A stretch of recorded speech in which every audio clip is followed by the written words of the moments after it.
最后一个周天吗？我看小你们死！不愧是逍遥门的弟子，连我小司令的尸体都不肯放过。हेलो दोस्तों, तो आज से हम एक और new Chinese anime series start करने जा रहे हैं। ये सीरीज भी बहुत ही ज्यादा मस्त होने वाली है और इस सीरीज का name the strongest male hero ever है। इस सीरीज में हमें जियाओ तियान नाम के एक लड़के की कहानी दिखाई गई है जिसके पास सेल्फ हीलिंग एबिलिटीज है, यानी कि अगर उसे किसी भी तरह का इंजरी हो तो वो अपने आप को फिर से ठीक कर सकता है। दोस्तों, इसका ये एबिलिटीज आप डेडपूल के एबिलिटीज से रिलेट कर सकते हैं। तो चलिए बिना किसी देरी के इस सीरीज की एक्सप्लेनेशन को स्टार्ट करते हैं। तो the strongest male hero ever के फर्स्ट एपिसोड की स्टार्टिंग में हमें हमारे हीरो जियाओ तियान को दिखाया जाता है, जो कि हमें अपने बारे बता रहा होता है। वो अर्थ का रहने वाला है और उसका नाम जियाओ तियान है और उसके पास एक सुपर सेल्फ हीलिंग एबिलिटी भी है। और वो ये भी कहता है, अगर मुझे कोई ट्रक कुचल दे या मुझे कोई अपने बंदूक की गोलियों से भून दे तो भी मुझे कुछ नहीं होता है, मैं फिर से अपने आप को ठीक कर सकता हूँ। और एक बार की बात है जब हमारे शहर में एक एटॉमिक ब्लास्ट हुआ था, उस ब्लास्ट के कारण मैं इस दुनिया में आ गया था और ये 3 साल पहले की बात है। यानी कि दोस्तों, हमारे हीरो जियाओ तियान का इस दुनिया में 3 साल हो चुका है। वो 3 साल पहले अपने अर्थ से इस दुनिया में आया था और तब जियाओ तियान ये भी कहता है, इस दुनिया में आने के बाद मुझे बहुत सारी मुसीबतों का भी सामना करना पड़ा, क्योंकि यहाँ के सबसे अमीर फैमिली झाओ फैमिली ने मुझे अपने फर्स्ट ग्रैंडसन के तौर पर अडॉप्ट किया था और 99 टाइम्स मैं किडनैप हो चुका हूँ, जिनमें से 3 बार तो मैं मारा भी गया था। और अगर मेरे पास सेल्फ हीलिंग एबिलिटी नहीं होता तो मैं इस दुनिया में आने के 3 दिन बाद ही मर जाता। और जब मैं 100वां बार किडनैप हुआ तो मेरे ग्रैंडफादर ने मुझे एक सेक्ट भेजा ताकि मैं मार्शल आर्ट सीख सकूं और बहुत ही ज्यादा ताकतवर बन जाऊं। और तो हमें जियाओ तियान के सेक्ट के तरफ दिखाया जाता है,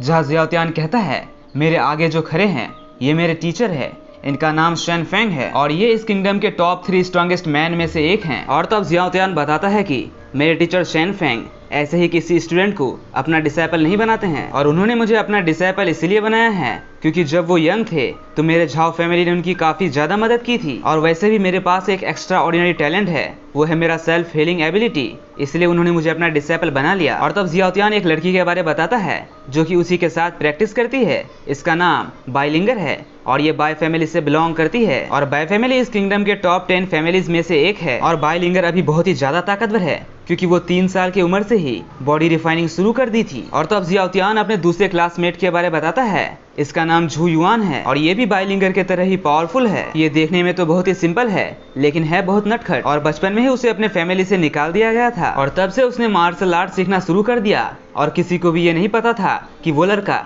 जिसे बचपन में ही अपने फैमिली से निकाल दिया गया हो वो अब इतना ताकतवर बन जाएगा। और तब जियाओ तियान अपने बारे बताता है और वो कहता है, इन सब में सिर्फ मैं ही हूँ जिसके पास कोई भी टैलेंट नहीं है सिवाय मेरे सेल्फ हीलिंग एबिलिटी के। और तब जियाओ तियान टेंशन लेने लगता है, वो कहता है, क्या कभी भी मैं इन लोगों की तरह ताकतवर बन पाऊंगा। और तब हम झू युआन की तरफ देखते हैं जो कि बाइलिंगर से फ्लर्ट कर रहा था लेकिन बाइलिंगर उसे बिल्कुल भी भाव नहीं देती। और तब उन लोगों के टीचर शेन फेंग उन्हें पढ़ाने लगते हैं। वो कहते हैं कि हर एक चीज में स्पिरिचुअल पावर होता है, जैसे कि mountains, reverse, lands and trees. और मार्शल आर्ट सीख लेने के बाद तुम लोग उस स्पिरिचुअल पावर को अपने बॉडी में समा पाओगे और उसका इस्तेमाल कर पाओगे। लेकिन स्पिरिचुअल एनर्जी एब्जॉर्ब करने से पहले तुम्हें इस बात को नहीं भूलना चाहिए कि बहुत समय बाद स्पिरिचुअल एनर्जी एक स्वॉर्ड का रूप ले लेती है और वो तुम्हारे बॉडी को डिस्ट्रॉय कर देती है, इसलिए तुम्हें बॉडी रिफाइनिंग करनी चाहिए। और ये बहुत ही अच्छी बात है कि बाइलिंगर ने बॉडी रिफाइनिंग बचपन से ही शुरू कर दी थी। और तब टीचर जियाओ तियान से कहता है, जियाओ तियान तुम्हारे इस सेक्ट में आने का 3 महीना हो चुका है और मैंने तुम्हें मेडिसिनल बात भी दिया था, लेकिन तुम्हारा प्रोग्रेस बाइलिंगर और युआन से बहुत ही कम है और तुम्हारा फाउंडेशन भी इन लोगों के कंपेयर में बहुत ही ज्यादा कम है। और जिस एज में तुम्हें बॉडी रिफाइनिंग करनी चाहिए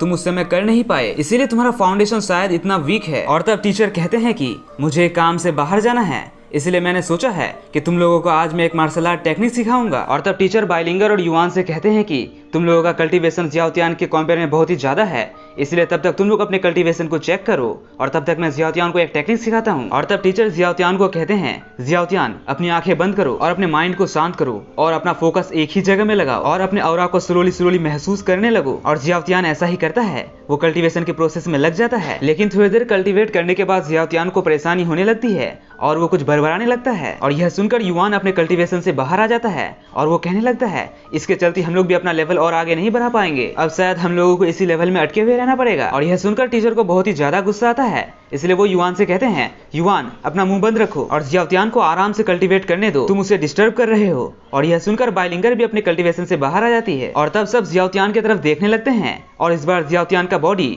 ग्लो कर रहा था। और तब टीचर भी जियाओतियान से कहते हैं, जियाओतियान बिल्कुल ऐसे ही, तुम अपने माइंड को ऐसे ही शांत रखो और इसी प्रोसेस में लगे रहो और ध्यान से बाहर मत उठना। और तब हम जियाओतियान के माइंड में देखते हैं जहाँ जियाओतियान अपने आप को एक अलग से जगह में पाता है और वो अपने आसपास बहुत सारे जुगनुओं को भी देखता है। और तब टीचर इधर से कहने लगते हैं, जियाओतियान अब तुम मुझे बताओ तुम अपने विजन में क्या देख रहे हो। जिस पर जियाओतियान कहने लगता है, मैं जुगनुओं को देख रहा हूँ। और यह सुनकर टीचर भी सोच में पड़ जाता है और वो कहने लगता है, आखिर जियाओतियान को कल्टीवेशन के दौरान जुगनू क्यों दिखाई दे रहे हैं। और इसी सस्पेंस के साथ हमारा ये एपिसोड यही खत्म हो जाता है। तो ओके बाय दोस्तों, मिलते हैं नेक्स्ट वीडियो में।